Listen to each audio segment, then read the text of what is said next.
কুমিল্লার দেবিদ্বারে নানান আয়োজনে চলছে বর্ষবরণ।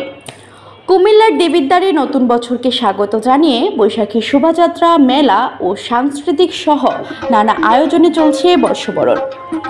সকালে দেবিদ্বার উপজেলা চত্বর থেকে একটি বর্ণাঢ্য বৈশাখী শোভাযাত্রা বের হয়ে প্রধান সড়ক প্রদক্ষিণ করে একই জায়গায় গিয়ে শেষ হয়। বৈশাখ মানে নতুন বছরে নতুন গান গাওয়া, বৈশাখ মানে জাগিয়ে তোলা নতুন এক প্রাণ।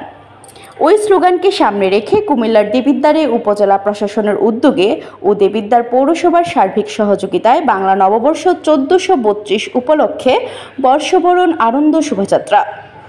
এ সময় উপস্থিত ছিলেন উপজেলা নির্বাহী কর্মকর্তা মোহাম্মদ আবুল হাসনাত খান, উপজেলা সহকারী কমিশনার ভূমি মোহাম্মদ রায়হানুল ইসলাম, থানা অফিসার ইনচার্জ শামসুদ্দিন মোহাম্মদ ইলিয়াস, উপজেলা একাডেমিক সুপারভাইজার মোহাম্মদ মাইনুদ্দিন, উপজেলা প্রেস ক্লাবের প্রতিষ্ঠাতা সভাপতি সাংবাদিক এবিএম আতিকুর রহমান বাশার, উপজেলা ক্রীড়া সংস্থার সাধারণ সম্পাদক ভিপি মোহাম্মদ ময়নাল।